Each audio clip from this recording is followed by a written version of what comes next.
मेरा नाम डॉक्टर साहब है। मैं आज आपको चीज़ सबसे पहले हम जो है अप्रोच करेंगे पेशेंट को, कोशिश है कि हैंड से सर की तरफ जाना चाहिए, सर से हैंड की तरफ, हैंड से ले जाना है। और इसमें निमोनिक था जो मैम ने बताया था, वाइपर निमोनिक था। वाइपर का मतलब ये वॉशिंग ऑफ हैंड्स होनी चाहिए और इंट्रोडक्शन देना चाहिए। इंट्रोडक्शन हमने दे दिया। उसके बाद हमने पोजीशनिंग करनी, पोजीशनिंग सीधी है।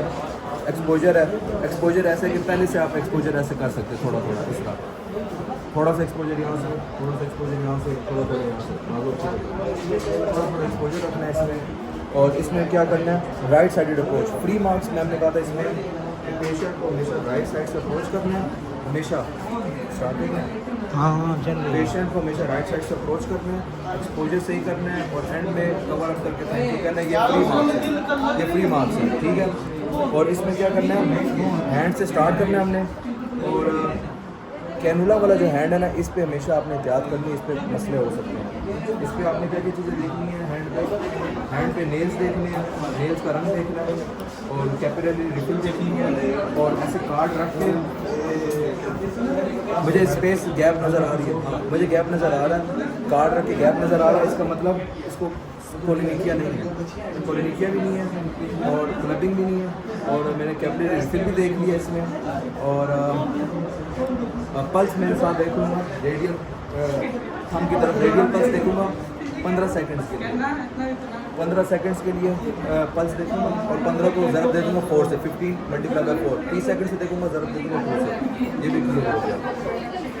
उसके बाद हमने जाना है ये इस तरफ, ये एंटीरियर है, ये एक्सटेंसर साइड है, ये फ्लेक्सर साइड है। फ्लेक्सर साइड पे टीबी के लिए मॉन्टो टेस्ट एक होता है, उसका निशान आता है, वो मैंने कहा देखना होता है, ठीक है।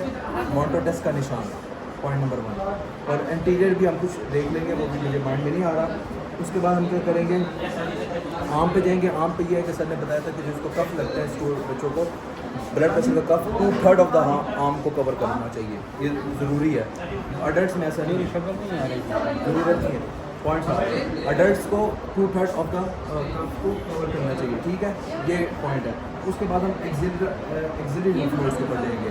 पेक्टोरलिस मेजर, अब फोकस रखने दें, इधर फोकस रखिए। Pectoralis major anterior side, pectoralis का पोस्टीरियर साइड, ठीक है।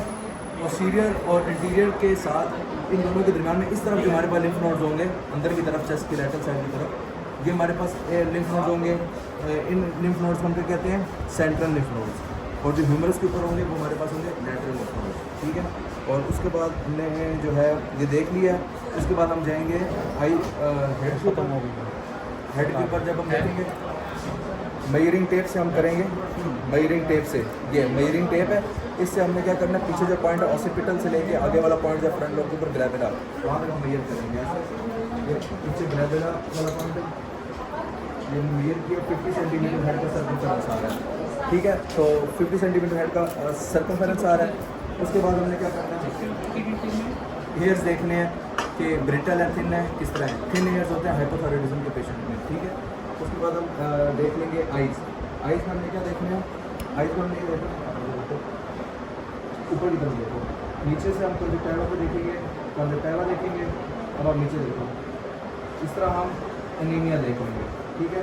इस तरह हम आइज़ में हाँ जॉन्डस, स्क्लेरा के ऊपर हम देखेंगे, स्क्लेरा के अंदर हम देखेंगे जॉन्डस, नीचे की तरफ देखेंगे कॉन्जक्टिवा, ऊपर की तरफ देखेंगे एनीमिया। तो आइज़ की तरफ से वो हम बताता हूँ आगे। उसके बाद अब हमने क्या देख लिया, नोज़ देख लिया। नोज़ में कोई कोलिक ब्लीडिंग तो नहीं है। और अगर डिहाइड्रेशन का केस है तो लिप्स की क्रैकिंग हमें जैसे इसमें नज़र आ रही है। डिहाइड्रेशन के जो होते हैं, जिनको डायरिया हुआ होता है, उनके लिप्स क्रैक हुए होते हैं, सूखे होते हैं, सूखे लिप्स नज़र आ रहे होते हैं। उसके बाद हमने क्या करना है, उसके बाद फिर हमने जो है थायराइड देखना है। थायराइड ग्लैंड के लिए मैं इसको ज़रा उठ के बिठाऊंगा। मैम ने क्या कहा था, हैंड से शुरू करना है हमेशा। क्यों हैंड से शुरू करके मैं ऊपर तक आया था, मैंने एक ही दफ़ा इसको बिठाना है। ऊपर से नीचे आता तो 2 दफ़ा बिठाना पड़ता है। तो अब बिठाऊंगा, वाटर सॉलो कराऊंगा, वाटर सॉलो करते हैं थायराइड स्वेलिंग में देखूँगा, देख ली। उसके बाद फिर मैं लिम्फ नोड्स देखूँगा, एक आप इधर करो, बिठा के सबमेंटल, सबमेंटिकुलर, ऑरिकुलर और सारे लिम्फ नोड्स का पैटर्न देख लूँगा। लिम्फ नोड्स का पैटर्न देख लिया हमने। और उसके बाद हमने क्या किया, सारे लिम्फ नोड्स देख ली, उसके बाद मैं चेस्ट देखूंगा। चेस्ट के लिए मैं टोन्स की तरफ आके वहाँ से इस तरह यहाँ से कवर करके शर्ट, यहाँ से मैं चेस्ट की डिफॉर्मिटीज़ देख लूँगा और रिस्पायरेटरी रेट भी देख लूँगा कि रिस्पायरेटरी रेट पर मिनट चेस्ट कितनी इसकी वो हो रही है, उससे मैं इसकी रिस्पायरेटरी रेट भी मुझे पता लग जाएगा। रिस्पायरेटरी रेट देखने के बाद एब्डोमेन देखूंगा, एब्डोमेन में कोई डिस्टेंशन या एब्डोमेन में कोई मसला वगैरह तो नहीं है। एब्डोमेन आ गया, अब यहाँ से हम शुरू हुए थे, ये सारा कवर हो गया। और हाँ पॉइंट, एंटीरियर फोनिकल और पोस्टीरियर फोनिकल, ये बुक में भी मिस्टेक है। Fontanelli। हाँ फॉन्टेनेली, एंटीरियर फॉन्टेनेली जो है वो 12 to 18 मंथ्स में होता है, जबकि बुक में 3 to 4 मंथ्स लिखा हुआ है क्लोजर। और पोस्टीरियर फॉन्टेनेली जो है वो 3 to 4 मंथ्स होता है, ठीक है। तो उनके क्लोजर को भी देखूंगा कि वो इधर होता है, एंटीरियर फॉन्टेनेली, पोस्टीरियर फॉन्टेनेली। और अगर क्लोजर नहीं हुआ तो मेनिंजेस का इन्फ्लेमेशन, हाइड्रोसेफेलस, ये वाली सारी बीमारियाँ होंगी। एब्डोमेन की रिसेशन देख ली, ठीक है। उसके बाद मैं इन्वाइनल एरिया पे आऊँगा, इजाज़त लेके पहले मैं इन्वाइनल एरिया को देखूँगा अंदर से सारी डेवलपमेंट अकॉर्डिंग टू डेवलपमेंटल सही जा रही है नहीं, पहली बात। इन्वाइनल लिम्फ नोड्स देखूँगा, इन्वाइनल लिम्फ नोड्स भी देख लिया।